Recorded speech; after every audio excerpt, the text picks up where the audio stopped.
Pues muy buenas tardes para todos. En esta ocasión vamos a realizar un pequeño tutorial sobre la correcta realización de la fórmula médica de acuerdo a lo que son las directrices de la Organización Mundial de la Salud para la prescripción racional de medicamentos. Nos presentamos, mi nombre es Jonathan Padilla y mi compañero Gabriel Maigual y pertenecemos a la Universidad Cooperativa de Colombia. Durante este video vamos a abordar a mayor profundidad los 6 pasos guías para alcanzar el objetivo de la terapéutica razonada. Siguiente.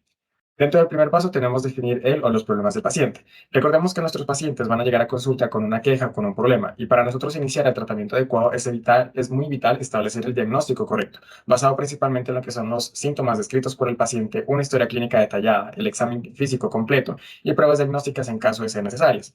Siguiente.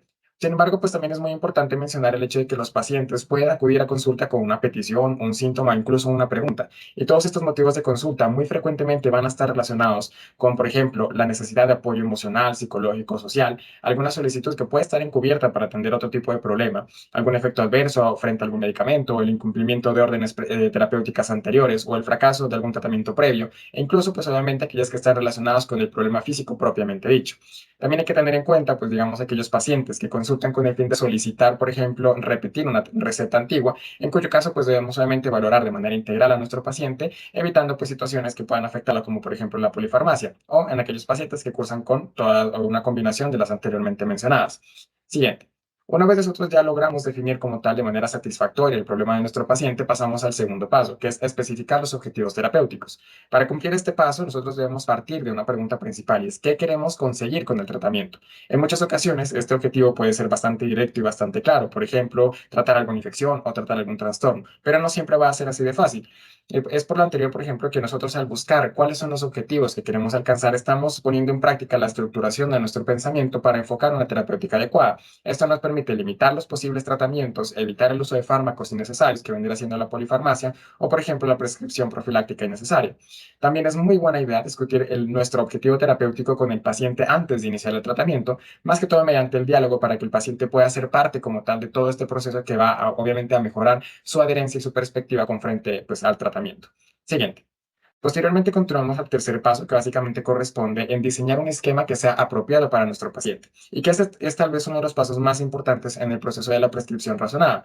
Recordemos que diseñar este esquema no significa necesariamente que debemos prescribir un medicamento como tal al paciente. Muchas veces los pacientes pueden requerir otras indicaciones como por ejemplo medidas higiénicas, dietéticas, ejercicios o incluso cambios en sus hábitos diarios. Se recomienda que para este paso nosotros diseñemos un listado con todos los posibles tratamientos y entre ellos vayamos a escoger cuál o cuáles serán utilizados pues dependiendo de su perfil farmacológico, que recordemos está dado por su eficacia, seguridad, conveniencia y el costo del tratamiento, como lo explicaremos a continuación.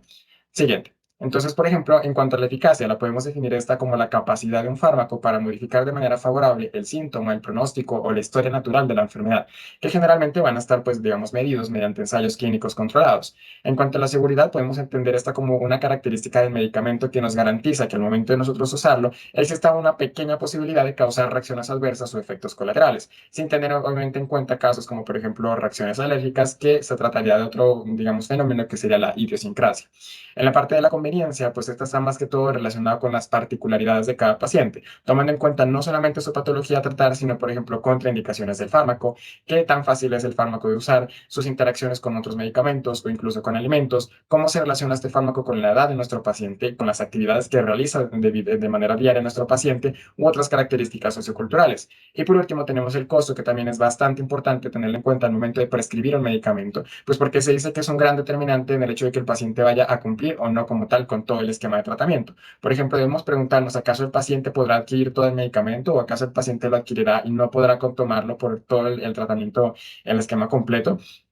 Cuando nosotros vayamos a prescribir un fármaco, debemos estar seguros que primero es necesario, segundo que está disponible y que tercero que sea asequible para nuestro paciente. Siguiente.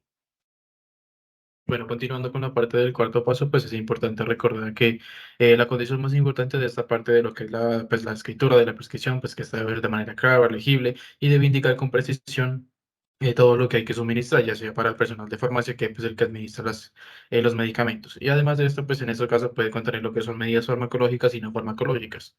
Teniendo en cuenta esto, pues vamos a tener en cuenta de que pues, la fórmula cuenta con algunas partes muy importantes. Aquí encontramos un ejemplo en la zona izquierda o de la fórmula que nos da la literatura. Entonces, en la parte inicial vamos a encontrar lo que es el dirección, nombre del prescriptor y la fecha de prescripción, importante pues para la identificación al momento de saber de dónde viene la fórmula. y su pues, caducidad.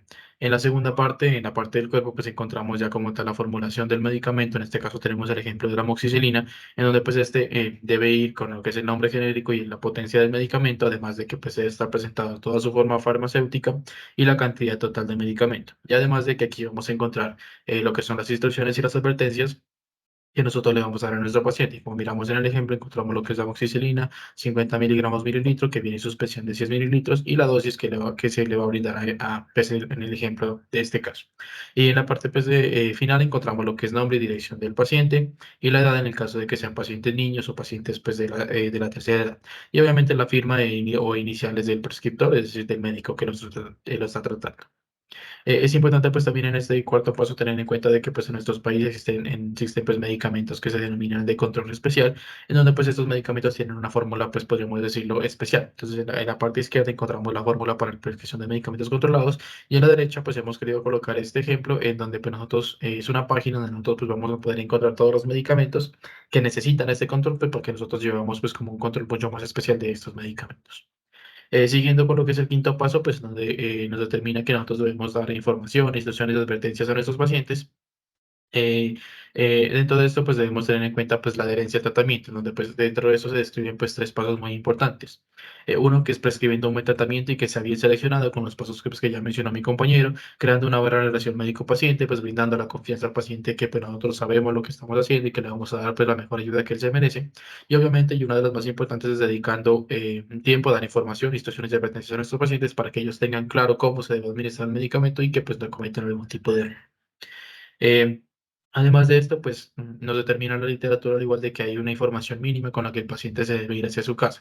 Entonces nos da algunos pilares fundamentales, como por ejemplo los efectos del medicamento, que por qué es necesario este medicamento, qué síntomas pueden desaparecer y cuáles no, qué puede pasar si se toma de manera incorrecta. En fin, tenemos pues, varios puntos que debemos explicarle a nuestro paciente. Como también lo que son los efectos indeseados, pues cuáles pueden ocurrir, cómo reconocerlos, cuánto pueden durar y qué se debe hacer en el caso de que los presente. Las instrucciones obviamente deben ser muy claras, pues cómo se debe usar el medicamento, cuánto se debe tomar, cómo se debe tomar en el caso de que sea almacenamiento, cómo se debe almacenar y que si le sobra, pues qué se debe hacer con el medicamento sobrante. Las advertencias. Obviamente explicarle cómo no debe tomar el medicamento, que cuáles son las dosis máximas para el caso de que pueda llegar alguna intoxicación y que se debe completar obviamente todos los días que se brinde de medicamento. La próxima cita, pues de evaluar de cuándo el paciente debe volver o no, y en qué circunstancias debe volver antes de lo previsto. Y siempre, obviamente, en esa cita, pues obviamente nos brindará toda la información que nosotros como médicos necesitamos para valorar la parte de si tratamiento ha sido eficaz, como ya lo miraremos. Y uno, pues, de los que consideramos como más importantes es preguntar al paciente si le quedó claro la explicación de cómo va a llevar o cómo va, pues, hacer todo el tratamiento. Entonces, si él entendió todo, que nos repita la información a nosotros y que, pues, si tiene algún tipo de dudas. En el sexto paso, nos determina de qué es la supervisión y detener el tratamiento. Entonces nos habla entre comillas, pues, en signo de pregunta la parte de detener porque debemos evaluarlo cómo debemos hacerlo. Entonces en estos casos, pues para nosotros poder supervisar y evaluar todo esto, debemos mantener pues pues un contacto con el paciente, en donde vamos a hacer pues dos tipos de supervisión. La primera es la pasiva, que es explicar al paciente que debe hacer si el tratamiento pues no es efectivo o le produce algún tipo de incomodidad o aparecen pues demasiados efectos adversos. Esa supervisión pues es netamente hecha por el paciente y él es el que nos va a comentar qué es lo que está pasando. En la parte de supervisión activa pues ya es donde nosotros hacemos una valoración pues integral del paciente y nosotros verificamos cómo tal si el tratamiento ha sido efectivo. Y dentro de este mismo caso pues encontramos de que en la evaluación del tratamiento, si el tratamiento ha sido efectivo, entonces que sí y que si la enfermedad se curó pues obviamente detener el tratamiento. En el caso de que sí, pero todavía no ha terminado el tratamiento, pues evaluar por qué no ha terminado el tratamiento en el caso de que de pronto tenga algún efecto indeseado grave en el caso de que no, pues que el tratamiento pueda ser continuado y en el caso de que sí, pues obviamente reconsiderar la parte de dosis o cambiar el tipo de fármaco. En la parte de que no el tratamiento pues no fue efectivo y la enfermedad no está curada, pues debemos comprobar todos los pasos que hemos hecho. Si tenemos un diagnóstico correcto, si los objetivos fueron buenos, si el tratamiento, si el medicamento pues era el indicado para ese paciente y para esa patología, si el medicamento pues fue correctamente prescrito, si el paciente entendió cómo debía tomarse el medicamento. em, y que si nosotros pues, realizamos una supervisión tanto pasiva como activa, pues la parte del paciente y nosotros, pues de manera adecuada. Y con esto, obviamente, nosotros poder identificar si el tratamiento que nosotros instauramos con todos los pasos que teníamos anteriormente fue el idóneo para el paciente y que nosotros pudimos haberle ayudado con el tratamiento de su enfermedad. Aquí encontramos nuestra bibliografía. Muchas gracias.